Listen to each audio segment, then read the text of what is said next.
I am 87 years old. Yesterday, my son sat right across from me at this very kitchen table and handed me a glossy brochure. It was for a nursing home. He called it an assisted living community. I call it the waiting room for the end. I was about to sign it. I was about to give up my independence, the one thing we value more than anything else in this country. But then I looked at my son's face and I discovered something that changed everything. Not just for me, but for him. And if you give me a few minutes, it will change everything for you too. You see, you probably think the ultimate tragedy of aging is losing your health or your mind. But let me ask you a question. What if your relentless climb up the corporate ladder, your constant need to upgrade your life, is actually a death sentence to your own freedom? My son thought he was solving a problem by putting me in a home. He thought he was being efficient. But looking at his tired eyes, his phone buzzing every 2 minutes, I realized he was the one trapped in a cage. We Americans are obsessed with the illusion that we have time. You think you are building a life, but you are actually living in a waiting room for a future that will never arrive. Let me tell you about my boy, David. He's 52, he's a vice president at his firm, drives a beautiful car, lives in a stunning house. But when he sat across from me, he wasn't really there. He was looking at his watch, checking his emails. I wasn't angry that he wanted to put me in a home. I was heartbroken because I was looking at a ghost. I know that ghost because I used to be him. I remember the lonely sound of my own footsteps echoing in my big, expensive house when I was his age. I remember my own son looking at my back as I walked out the door for another business trip instead of looking into my eyes. You tell yourself you are doing it for your family. You tell yourself you are just busy. But let me tell you the brutal truth from a man standing on the edge of the cliff. You are not spending time. Your time is being stolen. You are being eaten alive by fake goals and moving finish lines. You sacrificed the childhood of your kids to pay for a car that just sits in traffic. You think family distance is physical? No. It starts when you are sitting right next to the people you love, but your mind is 1,000 miles away. I pushed the brochure back to David, and I told him a story about a man named Arthur. Arthur was my neighbor back in the 70s. By society's standards, Arthur was a massive failure. He never got promoted. He drove a rusty truck. He never won any Businessman of the Year awards. But Arthur had a secret. Every evening at 5 p.m., he was in his front yard, throwing a baseball with his kids. Every Sunday, he was holding his wife's hand on the porch. I asked David, why are we so obsessed with accumulating things?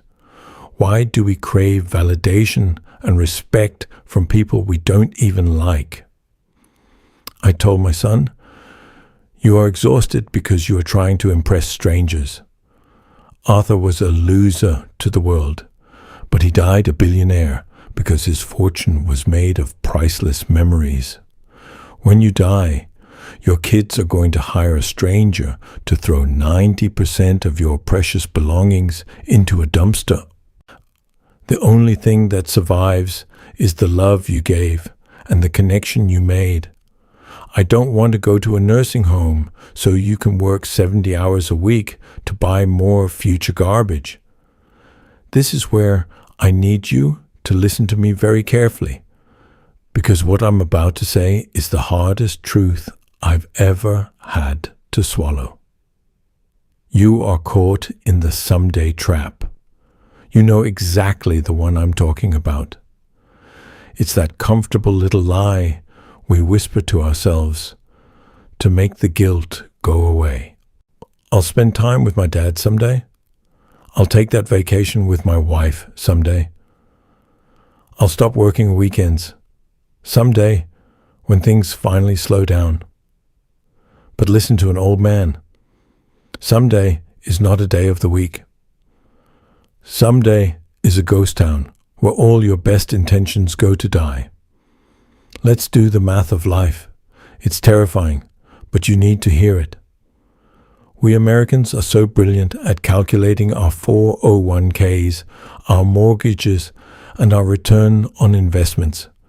We track every single dollar, but we absolutely refuse to calculate the only currency that actually matters. My son, David, is 52. He's a busy man. He visits me maybe twice a year, usually a quick dinner around Thanksgiving and maybe a hurried stop on my birthday. I am 87. If I'm lucky, if God is generous and my aging heart holds out, I might live to be 92.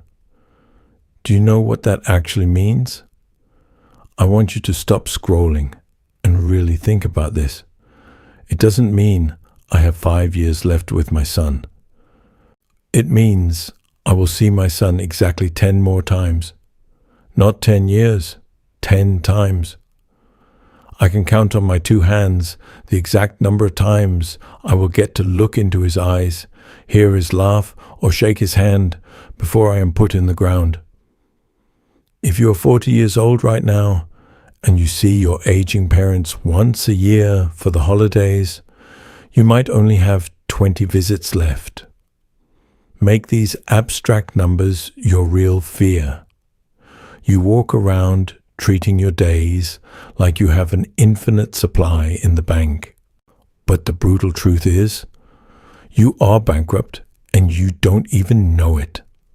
Every time your kid asks you to play, every time your spouse asks for your attention, and you look at your glowing screen and say, I'm too busy right now, maybe later, you aren't just delaying things.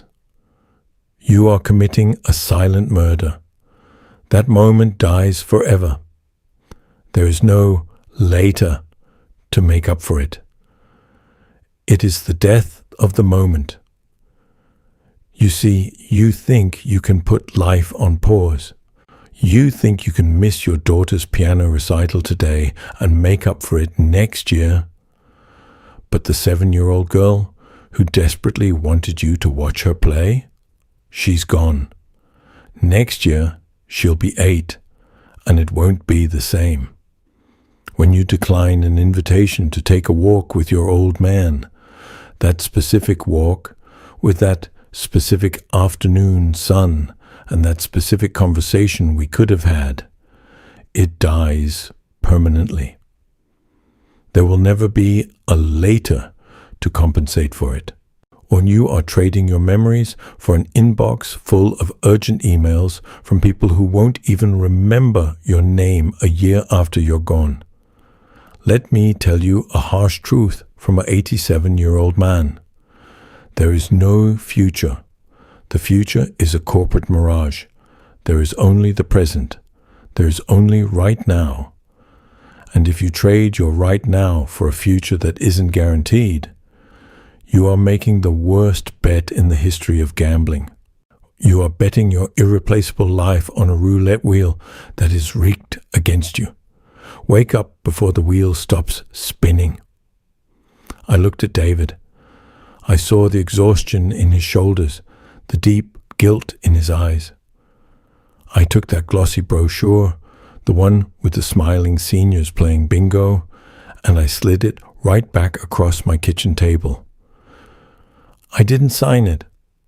I looked my son dead in the eye and said, David, I love you, but I'm going to hire some help for the mornings so I don't become a burden to you. I am keeping my house, and I am keeping my independence. Independence is extremely important to me. In this country, we pride ourselves on our freedom, and I am not giving mine up to a schedule dictated by strangers in a sterile hallway. But then I told him the most important thing. I said, David, I don't need you to manage the end of my life. I need you to go manage the rest of yours. Go home, right now. When you walk through your front door, I want you to take that damn phone, turn it off, and put it in a drawer.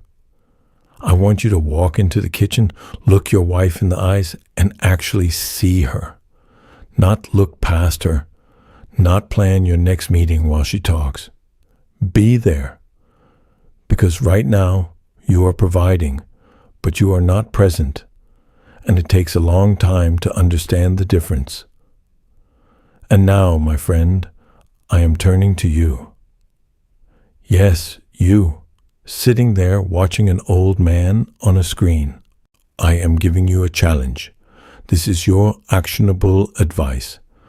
Consider this your final rehearsal, a wake-up call from a man who has seen the bottom of the hourglass.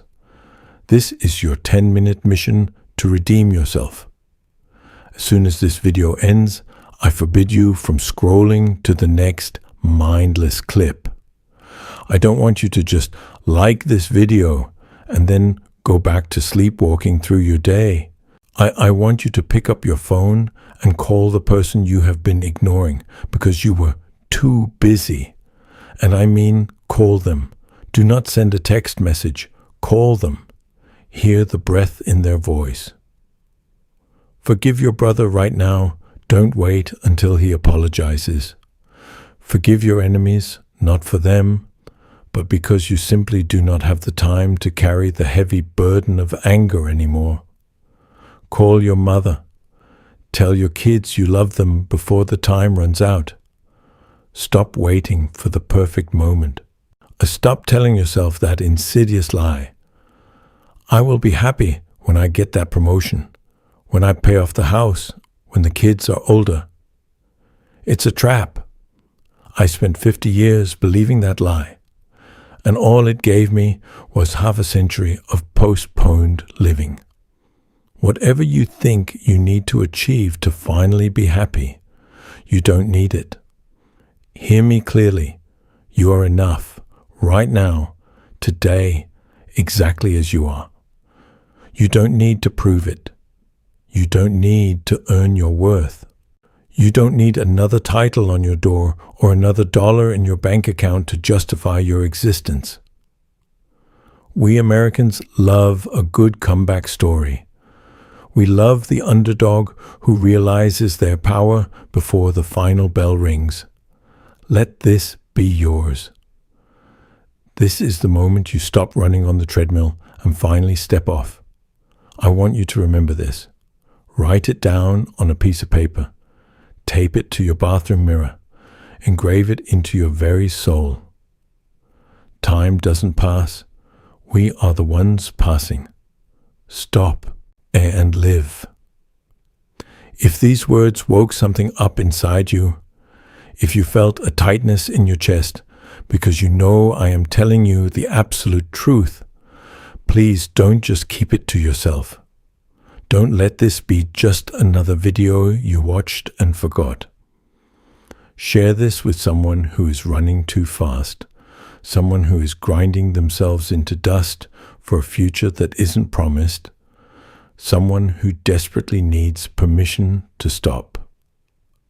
And I want you to leave a legacy down in the comments. And tell me, what is your I'll be happy when that you are letting go of today? What would change if you decided you were enough right now? Let's not just be passive viewers. Let's build a community of people who are finally awake. My name is William. I am 87 years old, and I am not done living yet. Thank you for giving an old man your time. Now please, go live yours.